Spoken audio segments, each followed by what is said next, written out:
All, this is Dr. Mobeen Sayed from drbeen.com. Welcome to one more show. So today's day is easy day for me. We have Paul Bork with us, and Paul is going to talk about stats, and I'm going to sit down here and sip a cup of coffee. So Paul, take it away. Thank you very much. So,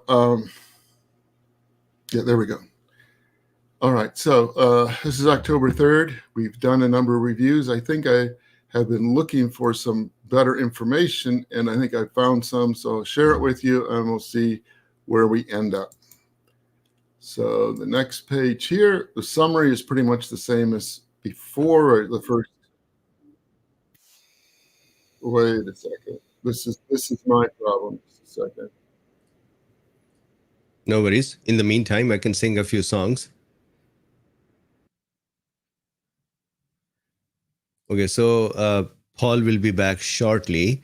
In the meantime, the book that I'm writing about inflammation, I have just recently added 2 or 3 more chapters to it. The book contained all those inflammatory pathways and various herbs and supplements that modulates them and the lab values for those. And then I forgot that I should add glycation, which is a very important thing for inflammation, reactive oxygen species. So I started putting that together. And most of all, the best of all, the cell structure. How can we talk about cells and inflammation and tissue destruction without actually knowing what is the cell structure? So today I actually did a video about cell structure. It is not good enough video to post here on the YouTube because it is all doodly and and that way. But I'm going to post that on Patreon as well. So if you like, you can join us on Patreon. And then my publisher would pick up that video, and then we will work together to write a chapter based on that video. So that is what I've been doing. Cynthia is talking about Luffy. Yeah, so please pray for Luffy. Luffy is sick. He has developed an abscess on his back, and I need to take him to vet on Monday, and I hope he's okay. So Paul, welcome back, and we are going to share your screen, and we start. Thank you. Okay, very good. So we have the same 2 first points that we had before. You know, all's quiet on the COVID front, from the novel that of all's quiet on the Western front, saying that there's no dramatic change of what's going on, just like in World War I, where they had the trench warfare, there wasn't a whole lot of movement for quite some time. And then the second thing is the COVID pandemic is not over. And as Winston Churchill said, after the invasion of Normandy, we're past the beginning of the end, but we're not at the end of the end yet. And the last thing is address the question, do we know how the COVID lethality is changing? And I think we can answer that better than we did before.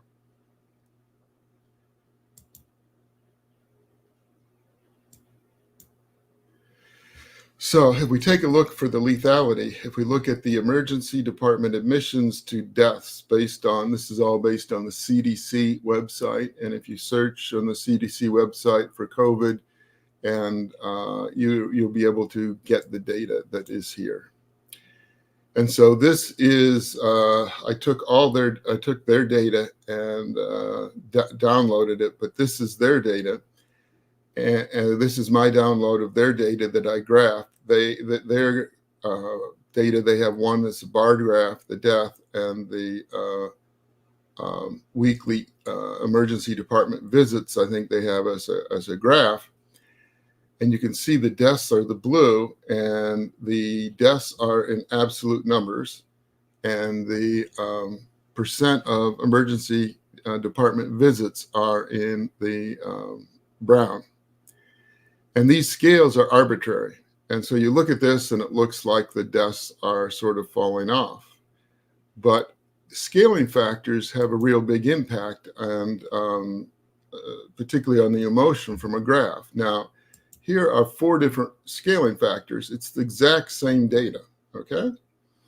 Here, I boosted all of the death data up by making the scale smaller. So this distance from 0 to 2, rather that could have been 0 to 4 before. And so all these death numbers are much higher. And it looks like death is really, really dominating and a problem right now, where if we go back to the prior one, it looks like death is just a very minor little thing, and it's just barely observable. And it's, again, it's the same data. And so if we're trying to see what the change in lethality is, and I have various scaling factors here, and you can see that, this one looks like it's under control, and this one looks like it's more trivial, and this one less serious than the one over here. Can you see my cursor moving around, or should I get the red dot? I do not see the cursor. Okay. Now I can see it. All right. So in this one, we have the highest scale. And so we have the death that looks like it's bouncing around and is very high and threatening. Here is intermediate, a little lower, a little lower. And if I back up to the prior one, here is the lower, and the graph is bigger. So again, the death looks less emotionally threatening. And again, this is all the same data, so it really doesn't mean anything. And we could have one graph one way or the one the other. And I think we all remember that the CDC said they weren't going to publish data because people could misrepresent what it is. And this is one of the ways you can change the emotional impact of things. And if you're looking at politicians, it's, whose head is bigger and whose head is higher, and they look more dominant. Or you take a picture when someone is looking down, or when someone's looking at the camera. You can make a huge change in the emotion with no change in the substance. So one of the questions, since we're plotting on one of the scales the percent of the emergency department, and the other is an absolute number, one of the ways to put them on the same scale is put them both as percentages. And so the next question that I have, and I've changed my format to put these intermediate titles. So if you like it or don't like it, let me know. I can, either take them out or leave them in, but I think it might help to sort of mention where we're going as I go along here. So I want to take a look at how stable the percent COVID to deaths, actual deaths are. I mean, are these linear? Do they change over time? What's happening with it? And so here I have, again, a CDC map, and we have the weekly deaths in blue on this side. And so the little bar graphs are weekly deaths for each week. And over here in the orange or brown is the weekly percentage. And you can see there's been some significant change, but in the last little while, it's been pretty much the same. They get closer together here, but the numbers are lower. And so the percentage is about the same.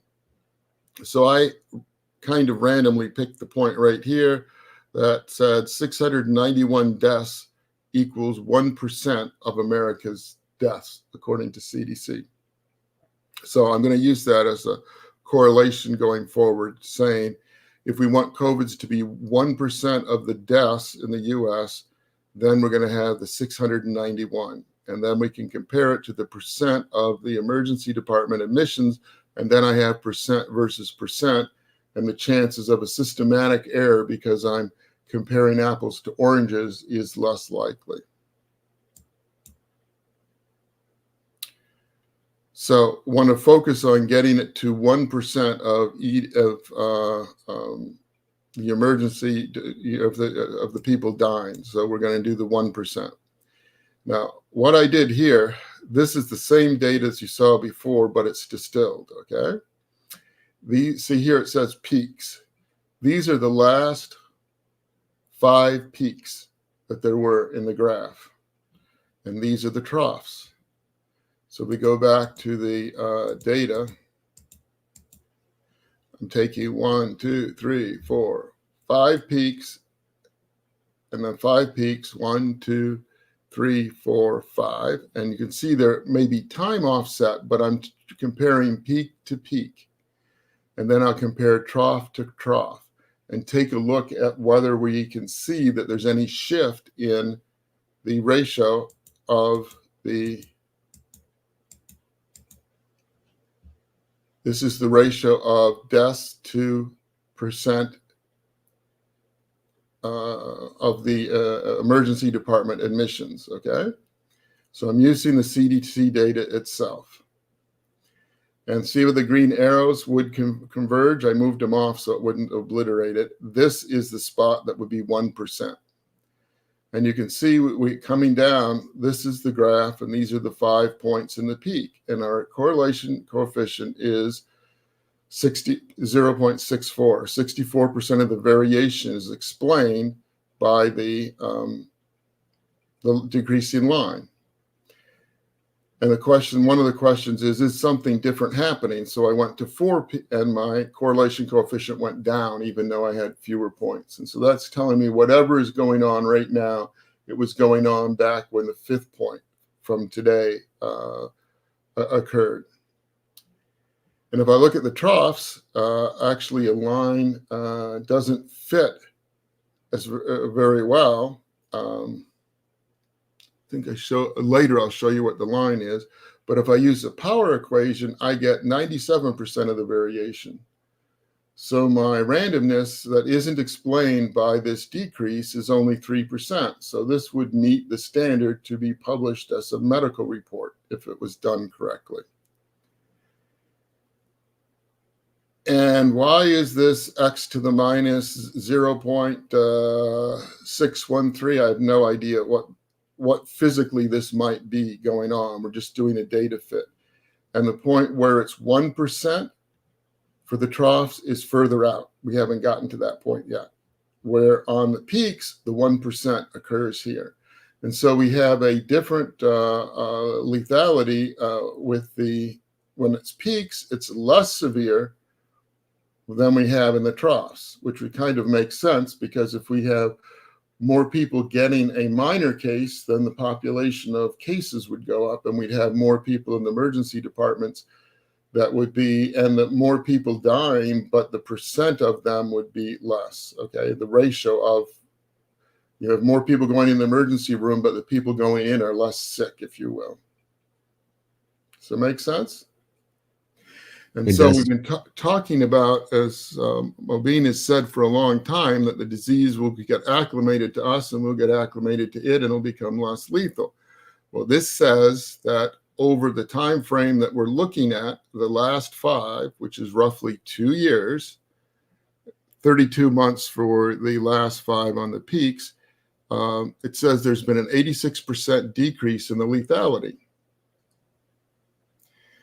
Now, one of the problems that we have here, looking at the data, you can see this data point is high and this data point is low.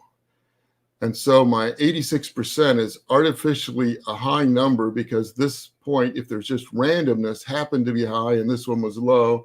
And so I got an artificially high baseline or an artificially low endpoint or both.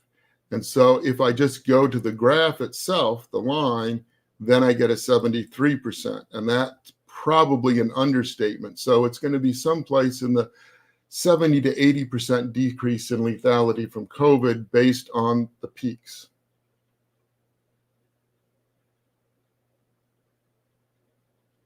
And again, this is looking at deaths as a percentage of a ratio of deaths to the percent emergency department admissions that are diagnosed as COVID.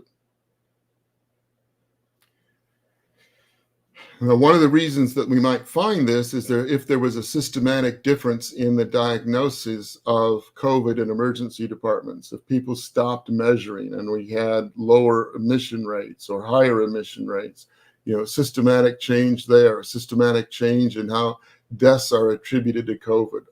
All those things I can't find, I have no way of knowing. If, for example, New York was paying an extra $1,700 for each death, if it was a Medicare or Medicaid case, if COVID was put on it versus not, if something like that were to go away, there would be a systematic shift of the reporting. But I'm not aware of anything that's happened in the last 32 months that would account for that. And if we look at the troughs that go forward here, and this is 1, 2, 3, 4, 5, same time frame, but the peaks, and if you know that if we go back up to the curve, we're at a peak right now.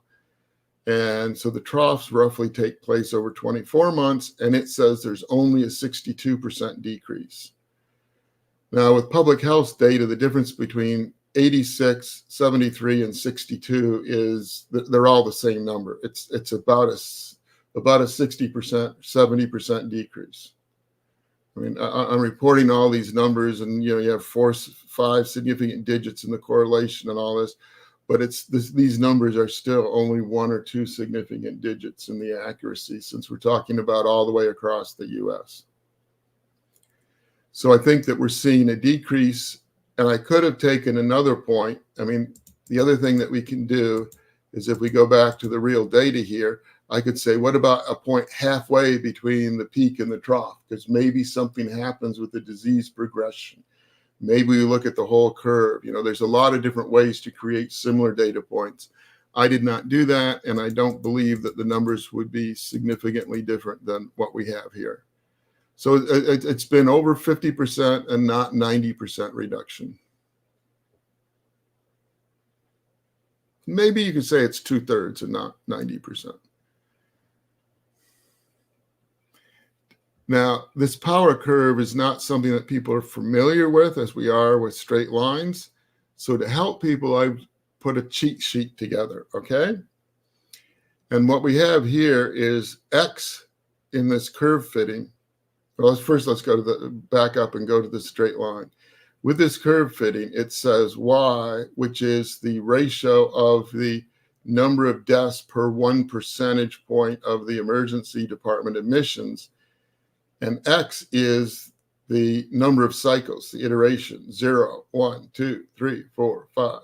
So if I plug in, so here we're at 6, from 1 to 6, or if I put 0, it would go to 5. And if I did that, all that would change is the constant would change. We just subtract 191.44 from this number. But the curve would be exactly the same, and the correlation would be. And if I started with 101, 102, 103, again, the constant would change, but the line would be exactly the same, and the correlation would be the same. So each step that goes, each cycle, we're getting lower and lower. And if the cycle takes a month or the cycle takes 4 months, we're just counting cycles. Same things here are true for the trough. We're going from 1, 2, 3, and coming all the way down, and we raise it to the power. It's kind of hard to anticipate what's happening. So to help everybody out, what I did is I started with cycle 1, cycle 2. This is the curve. This is just the equation, okay? And so we started at this point. This is where we are right now. I told you the point where it was 1% of the deaths was over. It's 2 more cycles. The 7th cycle, if everything continues, is when we'll have the 1% on the trough. And to get to half of that, we were at 22. And each of these lines here is the same distance. This one is broken, part of it on the right side, part of it on the left side.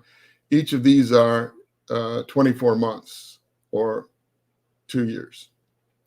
So we're right here now. It says in 2 years we'll be at this point, where it'll still be 1, and to get to 0.5%, it's going to take 2, 4, 6, 7 years if everything goes the same way. Because the power curve that we have here is a lot like an exponential. It comes down fairly quickly to begin with, but it takes forever to keep getting, it gets very close to being horizontal, where there's very little vertical change or very little decrease in lethality. Whereas for the straight line, every single cycle has the same decrease. So this one will go to 0, which you can't, and it go negative, and you can't have negative lethality. And so this curve, if anything, once I get out to 0.7, the model has to fall apart because the line can't be meaningful at that point. Did I say that all in a way that made sense to people? Yes. And I got the mark here, and this is the mark for the 0.5% lethality. Now, some of you may be saying, well, that's great, you've got these numbers, or that's horrible, you've got these numbers, but I don't know what it means. What's 1% lethality? How does that compare to something else? Well, funny you should ask. But wait, I got ahead of myself. Before I get there, there's another anomaly in looking at this. And in doing the Six Sigma and looking at data, I always look at it and I look for problems. And again, the two green arrows are just at the point right here where it's 1%. This point's above, this point's below, this point's above, this point's below, this point's above, this point's below. That doesn't seem like a random kind of distribution. This seems like perhaps someone is over-reporting, then under-reporting, over-reporting, then under-reporting. So someone may be grouping their stuff together, and I don't know how each of these points, I mean, we have all this over a 2-year period, so it's not month to month, but it seems to me that there's probably something else going on, which would mean the lethality here, this decrease, probably is higher than what the number is, and there's some secondary function going on. Either the lethality is higher and people say, oh my gosh, let's change how we report. You know, those cases on the middle, we're going to suddenly bump them the other direction. And then when it's low, no, we don't want to say it goes away. We need to bump it up. You know, so there may be something like that going on. And I have no way at all of knowing how they report or what happens here. I do remember that at one point, one of the New York reporters was talking to the medical officer for the state of Texas and telling him that he needed to get the counties to report this a different way. And he said, basically, you don't understand. You know, there's over 350 counties in Texas. They're elected officials. I'm very happy if they call me once a week. I'm not telling them how to do anything. They're not going to listen to me. And so I think the same thing is even more true across the country. So I don't know what it is, but just seeing this alternate pattern,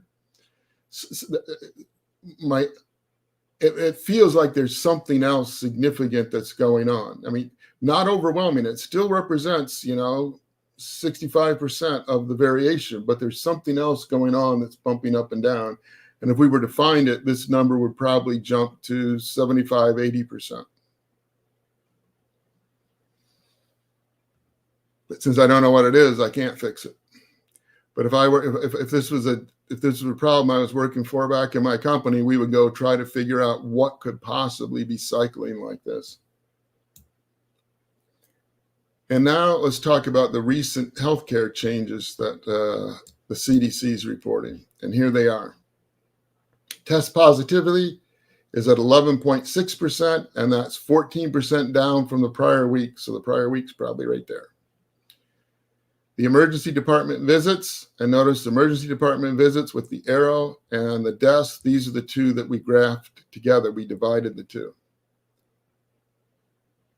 And we took them at the peaks, and you notice that we're well past the peak here, and we're just at the peak.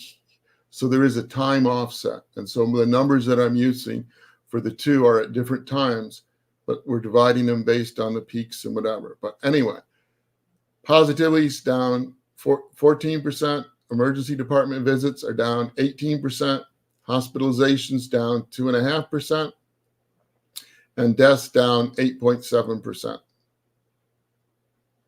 And these are the COVID-related numbers.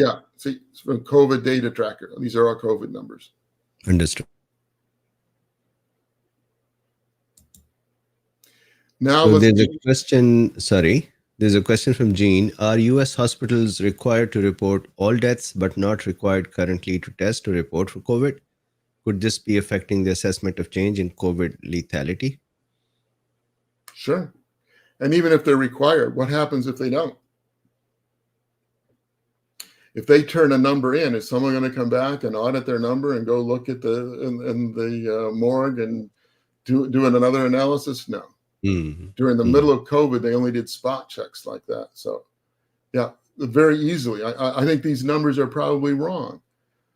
But if we put it in the pile and say it's wrong and there's nothing else we can do, these are the best numbers we have. And so I was just amazed that the correlation coefficient was 97%. That to me is just amazing. And we only have two variables. So if we go back, we have 5 numbers and 2 variables. It's not a curve fitting. If I only have 2 data points, I got 100% with a straight line. You get 3, then you 4, you're getting to a point where you get some real measurements. And again, even though it's a power curve, I only have 2 variables to do curve fitting. So I wouldn't expect that curve to fit any better or worse as a straight line or a power curve. Understood. And in biology, there's no reason for a power curve. It should be an exponential, but that doesn't fit as well. So I don't know.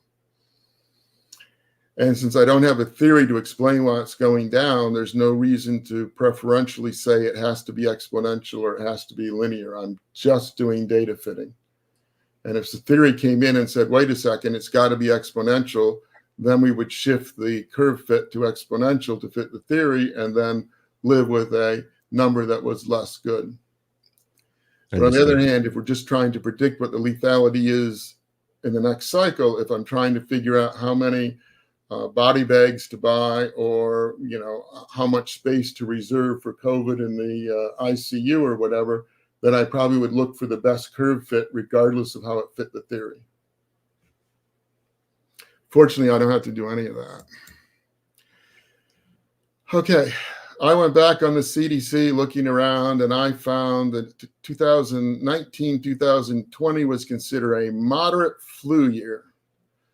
35 million people got sick, 16 million visits to the healthcare provider, 390 hospitalizations, and 25,000 flu deaths.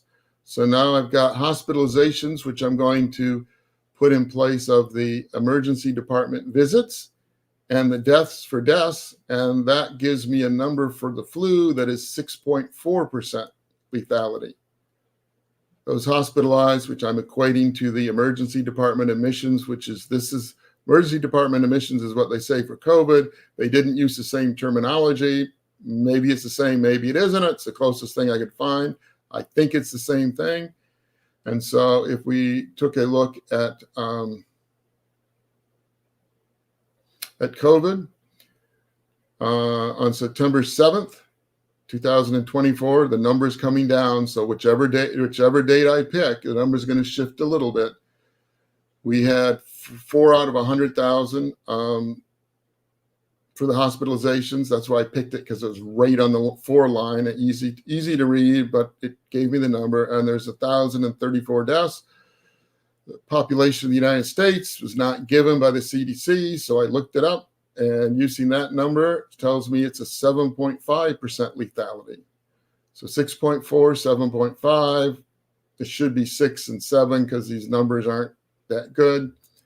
And so it's roughly the same or 120% more lethal, but becoming less lethal on each cycle. And now this season was moderate. If I picked a moderate heavy number, I could probably get that the flu up above 7. And if I picked a really bad, it would be much higher. If I picked a really easy, it would be lower. But it's in the same ballpark as a moderate flu year. Now the deaths for the flu are concentrated at the season of it. When the flu comes in, which is very seasonal, the deaths for the COVID are whenever the peaks occur, which is when the new variant comes out. It's the same thing. And as I understand it, the flu is a result of the farming techniques in China, and they come out of China all the time. Just like some people think other diseases came out of China, which they may have or may not have. And now, unless there's a question on that, I'll move on. Let's continue. The vaccination. This is an old slide. If you remember, they decided to make it monovalent, so they were only going to have one disease vector in the vaccinations, unlike the prior that had 2, the original plus the new variant class that they picked. Here they picked the KP2. And where is it?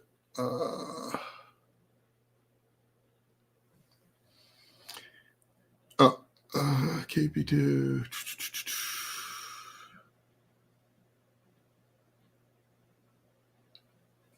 Oh, here it is, right? It's under this one. No, in the presentation mode, it won't let me do it. But right under here, it's the JN1 lineage is the one that they wanted. And then they said, oh, they can pick the KP2, and they don't think changing it to the KP2 it will change. And I thought they were going to say the effectiveness, but they said they don't think the change will delay the availability of the vaccinations, having nothing to do with the effectiveness, just how soon they could provide it. And these two have nothing to do with me. It is the entire fourth and fifth paragraphs out of the CDC, or the FDA vaccine publication that announced when they decided these. So if we go to the current, this one right here, the purple, that's down to almost nothing. Remember, these are projections. They're called nowcast because their projection takes several weeks, and they're projecting forward based on the data from a month ago. And so these are nowcast because it's talking about now, but it's a forecast. So that's why they use the nowcast, if you remember. So this right here is the primary disease variant that they're using for the vector. And the second one they talked about is this one. And again, it's on its way to becoming nothing, just as the other ones have. Here they are listed so you can see the estimated ranges across the country. Here is their single point. Again, this is not COVID in the US. These are the new cases of COVID. And if COVID lasts 2 weeks, and this is what's starting in about a week or so, it'll be representative of the overall. And towards the end of 2 weeks, it'll be, a week late. But right now, the number they have here is a leading indicator, not a number indicating what the variant strain is for the average person infected in the United States. So if there was some treatment difference for people with the different variants, then you would be looking at which variant you had. And if you couldn't measure it, you would look for which variant was most dominant and treat your people that way rather than the brand new one that's going to be coming in. So that's what we have here. These are the two variants, that group variants that the vaccine is embracing. And these will be the same for the whole year. And they're going to be updating them once a year is the plan. And maybe they'll decide not to. They're also doing exactly what they do with the flu vaccine. They're not doing any real studies to show that it's safe and effective. They're saying it's a minor shift. And the fact that it worked last year or 3 years ago means that it's going to be safe and effective. And we're just going to change it without any testing. And that's what they've done for a lot of vaccines. That's what they did with the flu vaccine, and that's what they adopted here. That's probably half the reason why they had the bivalent the last time, because part of the vaccine was exactly the same and part of it was different. And so for being safe and effective, they weren't doing any testing, and they're able to wave their hands and say, we've just modified it a little bit, and now they've given that fig leaf up, or that argument up, and they're simply saying it's just like the flu vaccine. We pick what we think is the right biology to put in the vaccine, and the vaccine is the same, and we're not going to test it over and over again. So we have a question. Andrew says, the hospitals will test for COVID, but don't test for variant. Any way we can have them test for which COVID? No, you can't. They never were able to do it. It always was a CDC government thing or a research facility. Some of the labs, biolabs, were doing it for their area, and some of the states were doing it, but they don't. My son works now in a hospital in Washington State, and they have a high COVID rate, and they're still testing everyone that is admitted. I don't believe most hospitals are doing that. How is the CDC estimating the infection rate or the admission rate to the, I think it's the same as what they do for the flu and colds. They have certain people or certain number that go in and they take a look, and, if Mobeen and I were both doctors, they might pick him and say, oh my gosh, you work a lot harder than Paul does. So, we'll take your number, divide it by 2, and that must be how many sick people Paul has or whatever. They've got a formula that they follow through. And for the CDC, looking at surges and whatever, it's more important that it's consistent than that it's right. Because if the peak is, 25 rather than 23%, it's not that different if they can know when the date of the peak is. So if you're dealing with public health issues, certain things are important and certain things are of secondary importance. And so here, my belief is they are doing enough to know if a new variant stream comes in and is dominant across all the US, they'll pick it up. Will they pick it up for each of the areas? I don't know.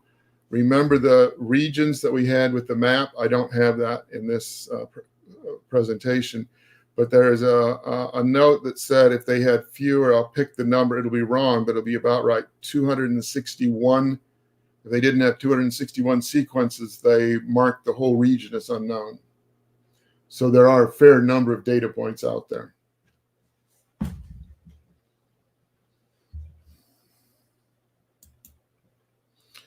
And this is a slide before the old slide where this one was the one variant and this was the other one, and the purple one is was projected to get very small. And we go a month later, it's not as small as they projected, but it's still getting very small.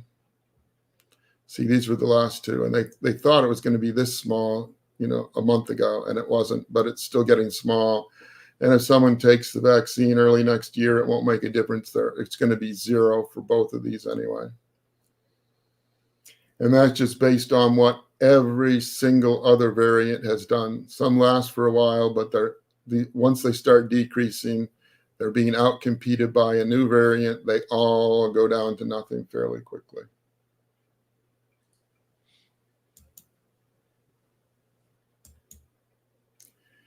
We look at the variant changes. This is from the, what is it? Nextstrain.org. No, sorry. I should have labeled. This is also from the CDC. And I went and I looked at their current information. It's exactly the same as it was in the prior. That's why it's an old and current slide. Because you have seen it before, but if I downloaded a brand new one, it would look exactly the same. And so if we take a look from the original strain to where we are today, when we first came out with the BN1 was halfway through the variants. I think the variants are changing at a faster rate. We used to have one variant come in and it dominated and it was there for a while and then went away. And we go back to where it is now. We've got a whole bunch of different variants all at once. And the next one comes up before the last one is done. So the changes are occurring more and more frequently, and that it's becoming less and less lethal, like it is trying to fit with us. And looking at the two variants, which are still among the newest variants, because the next strain gets data slower than the CDC does, or at least they post it. And the two things that I keyed on was the immune escape compared to BA2. And of course, they don't report them in the same order, so I drew a little arrow for you. And the ACE2 binding versus BA2, because BA2 was a major step up in terms of infection when it came in. And so they're measuring it. And you can see this one is 171 and this is 137. So significant difference in the immune escape. And the binding goes from 0.318 to 1.03. So it's a threefold difference. And we're finding almost no difference in how the disease progresses and how we treat it and the lethality or anything else. And so these numbers are changing, and the way these number changes enables one variant class to outcompete the other and move it out, but it's not making a real difference in what happens to the people. Once it moved from the lower lungs to the upper respiratory and was more like the influenza and colds that we have, it became essentially more and more influenza-like and less dangerous, and it is continuing to go that way. Quick question. Andrew says, when or how will these variants stop mutating? Is this multiple mutations normal for a virus? My answer is this one, yes, it does. And you get, since it mutates quickly, it is not going to be stable in any person. It always mutates. And the question is, does it mutate enough so that it's a brand or a small grouping of different actual viruses with a small variation that goes out and gets to be very dominant? But I think inside a person that's occurring. Now, some other viruses don't mutate very much. When we did the sequence of smallpox, we got a treatment for it, and I don't think there's been much mutation at all. And for polio and some of the other diseases, their viruses are more secure in terms of error correcting and fewer changes, and COVID changes an awful lot. Does that sound right? That's a very doctorly answer. So very good. Thank you. It's probably because I heard you say it 3 or 4 times. People always want to ask about the sewage. Okay, here's the sewage number, real high peak, and da-da-da-da-da-da. And if you remember, bragging just a little bit, the old slide, I expanded it, and I said, look, it looks like it's coming down. It looks like it's coming down. We may have a peak soon. And if we go back to where we are, yep, we had a peak, did a double, triple peak, came back up, and then it flattened out again, but we had the peak. So that's right where we were estimating before. Couple of good questions. One is, Guy says, spreading through or with mitosis. Although I didn't catch the reason for mitosis. Did you? No. Okay, Guy, you'll have to elaborate this a little more. And the other good question, Jim says, why doesn't the virus mutate into 1,000 different viruses? Very good question. It does. Most of them fail. And one of the reasons I can say that is the thing that's been studied by students going through are fruit flies, and they expose them to x-rays, and they get all the genetic variations and changes, and they get legs in the coming out of the eyes, and 1 wing and 4 wings and whatever, and the vast majority are dead, and the vast majority that don't die are not functional and not competitive. And the same thing, I think, happens with the virus. It goes and it changes, and suddenly it can't bind with ACE2 at all. That virus isn't going anywhere. Correct. So they have to be structurally and functionally viable. And so for that reason, if they stay within their species' basic functional and structural capability, then they would have a viable outcome. Otherwise, they would become too different, but they would then die. And it is possible that something too different actually becomes a new thing. We'll find out. The other thing is that it has to compete with the best of what's come up to this point. So something that might have been a very dominant thing a year ago or a month ago, now that that something came out in between, it may be that the virus that was going to be the world beater or whatever is just irrelevant because this other one that's going around and is mild just beats the heck out of it in terms of replication or whatever. And everything gets a higher and higher and higher and higher competition. So yeah, a very good question as well. I'm so sorry. I'm going to answer this one too. Stephanie says, are the mutations happening in the sewage or the bodies? So can I? Sure. So the virus need our cells machinery to replicate and to increase in number. And it needs the resources that are present in the cell. So it's not only the nutrition, it needs the machinery as well. And so sewage, if there are some viable cells in the sewage that are able to have the nutrition around them and are operational, then the virus may actually grow in them as well, but generally in our body. Back to you, Paul. Okay. And this is the CDC's thing, and I've been complaining continuously every time I come up about their categorization. We have,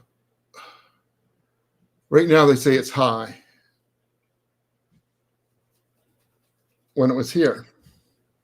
So one more question. So sorry, I'm interrupting you, but this is so Muhammad says, what about the turbo cancer phenomena after the jabs? So I'm going to take this one as well so that all the hate goes to me as well. Muhammad, actually, there is not much data, stats that show that there is anything after COVID or the jabs. that is particularly increasing the risk of cancer.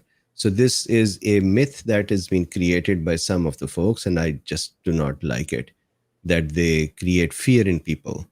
A majority of the population is vaccinated, hence the normal diseases are occurring in us as before, including cancers. So not every death and not every cancer can be attributable to the vaccine.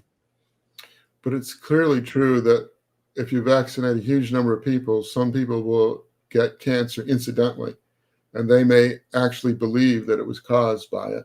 But just because it happened the same week doesn't mean it was caused by it. Yeah, so here is the way cancer can occur from any inflammation. The basic point is that the cancer means repeatedly dividing cells where some cell fail to correct their DNA mutation, if there is a mutation, and then they go on becoming a cancer.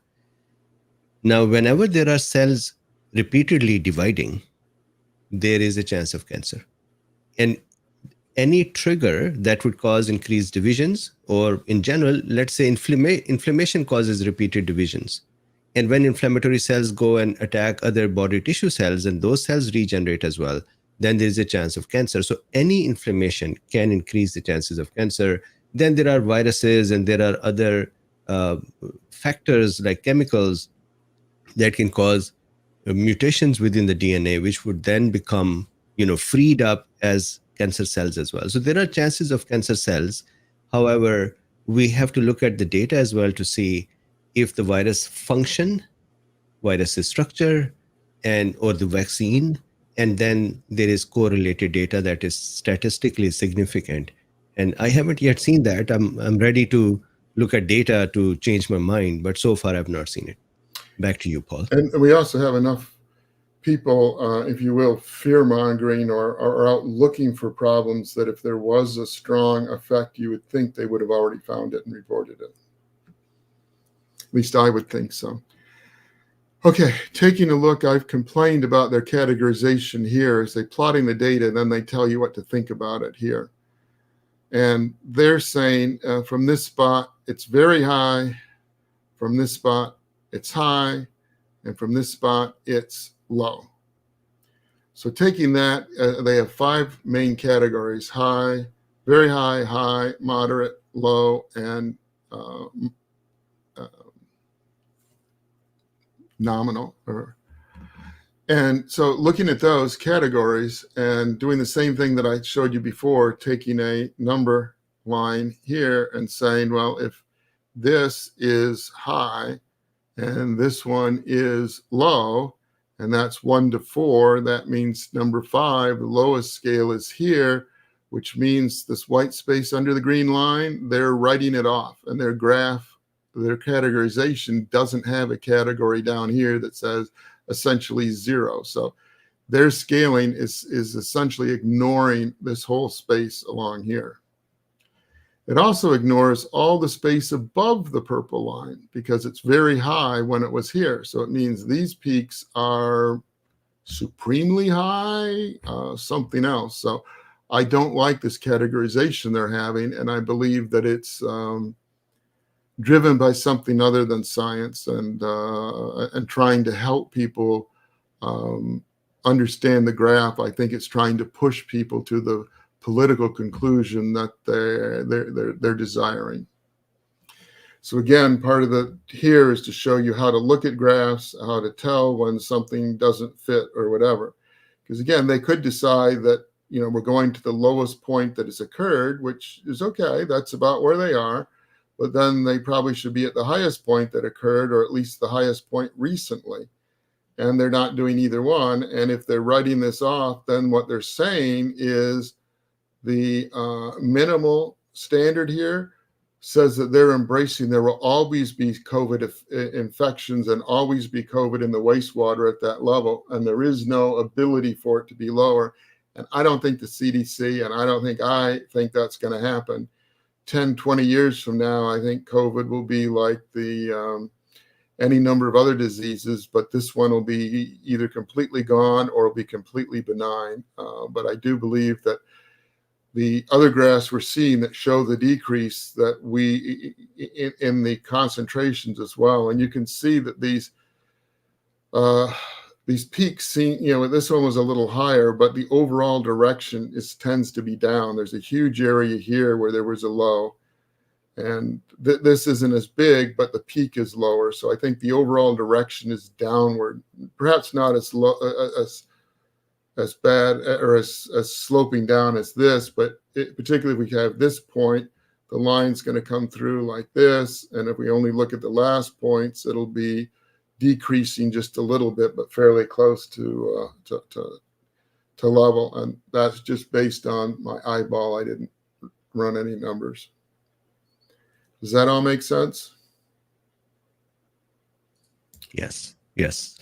And here was my old slide where I said it should be here, and they put it there, looking at the upper limit to just to the lower. I was accepting the idea to try to support theirs that this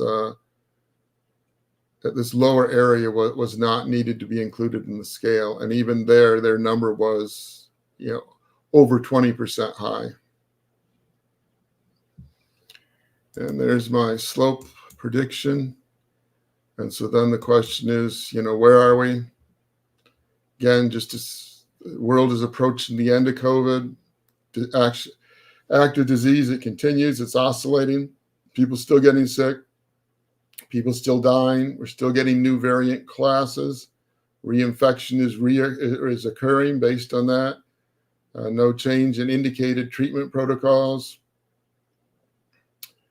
Political folks have COVID and they're managing COVID. Some folks are saying, yeah, it's completely gone or whatever, but we're still hearing that the president and the prime minister and other political leaders are getting it. So it still is going around. And long COVID and vaccine injury cases seem to be consistent. There isn't any real good data, but I haven't seen anything that says we're getting fewer percentage cases of long COVID. I would love to know, but no one has reported, if I have COVID 5 times, do I have the same percentage chance of getting long COVID each time? Or does it decrease? Does it increase? Be not hard to figure out with the data that the governments have, and no one has published it. With vaccine injuries, if I take 5 boosters, am I more likely to have an increase or a decrease? I know there's some people, I heard a report of people in India and I think one of the African countries, and probably in the U.S., I heard some people in the U.S., I think Dallas, that were saying, oh, the vaccine's good. I signed up under a lot of names and I got, 20 vaccines. So again, people like that who do that can be studied. Not that you would do that to them to study it, but the fact they've already done that, you could take a look and see if their rate, the group of those people, is their rate of having vaccine injury higher. Or if they've had 15 vaccinations, is their rate of getting long COVID lower? Is it higher? Again, I have seen no data on that. And so again, as I said before, the actual risks are uncertain, but everything I've seen seems to say every time you get COVID, you have about the same chance of getting long COVID. And it doesn't matter if it was severe or minor, that seems to get long COVID is independent of the severity of the illness. Does that seem right to you, Drbeen? Correct. Faraz is saying, can you say clearly this is your editorial, not your data shown? Is that, this is not, yeah, as I said, I have no data on this. I'd love to have data. I don't. This is just observation and what it seems like to me. That's why I'm asking if this seems right to other people. Yeah. People keep asking for data on long COVID and vaccine injuries, and I would really like to have some data and be able to show them, but I don't. So I'm just saying what's my opinion. And it is. Yes. And actually on vaccine injury, there was a recent study that actually found that there are vaccine injuries that have occurred. And it was such an ironic thing that within that study, the authors wrote We were not able to find a lot of data because there are not much studies for vaccine injuries. So whatever data we could find, we could put this report together where we show that there are vaccine injuries. And this was actually a report by official channels. Interesting thing for me is vaccine injury studies have always been in trouble, because if you go to a funder to say, give me funds and I'm going to go and do a research on vaccine injury, they would not get funds. So because of that, there are less studies. And now we, meaning some researchers, are using that as a fact to say that because there are no studies, that means there is not much injury. So that is such a um, bad intellectual thing, medical intellectual thing to do to the people and to the to medicine itself. Back to you, Paul. Sorry. Right, and that's a standard thing. Lack of evidence is not evidence of lack. So it's the same sort of thing. Just because you don't have any data doesn't mean the effect didn't occur. It doesn't mean the effect did occur, but it certainly, that's the direction that people have been going. Since there are no studies that report it, there must not be there, and that's just a logical fallacy. Sometimes not here, but sometimes there's no data because there's not a way to study something. There's no tool that gives us an ability to create a report. And then when we get a tool, we go look at stuff. Normally here, it's more of a funding political issue, I think. But again, it doesn't matter. There are no real good studies. And you said there was one recently. I haven't seen that, but there's periodically been a couple that have come out and said, yes, we found some vaccine injuries in this group, or we found some long COVID in this. And England had a good rate and was reporting it all along, and then they decided they weren't going to report it any longer. So, and to remind people what I said before, this was an old slide when we had the UK data projecting, again, a downward slope in both, again, the peaks and the troughs, and this was an upper bound. And I have more statisticals now, but looking at this, we're having, if we're having 700 per day using linear, it said 1,200 days, and the peaks was 240 days. And this was maybe a year ago, and we're not at zero yet. So the straight line projection there wasn't right, but we haven't gone the 3 years yet. But again, the whole overall direction is still consistent with what we were seeing back there. And we would always expect, as we get more data, our projections as to what happens in the future is better based on more recent data. And so again, what we've got is that it's not over. It's still dangerous for some, and a little dangerous for all. And it's continuing to change. So what I'm seeing is that the effect is slowly decreasing, but again, slowly decreasing. And then if the curves and the data that I got are right, it will take a very, very long time to get cut in half again. So we're going to be essentially as lethal as it is right now and as dangerous it is right now. It'll be about that way going forward if everything changes at the same rate it was changing before. So that's what I have. Thank you very much. Thank you for all the research and putting it together, presenting it to us. So thank you. And Cool Beans, thank you very much. Tomorrow, I would have one more doctor from plant-based, and that is Dr. Jeffrey Pierce. I am going to reach out to some of the carnivore side doctors as well to see, or individuals who have written books about it, to see what is their observations. For me, I am an omnivore, so I don't have a side for plant-based or for meat only. I just think that these are interesting topics for our audience to have. So once again, Paul, thank you so much. And Cool Beans, thank you very much for listening. And I would see you tomorrow. Bye for now. Bye, everybody.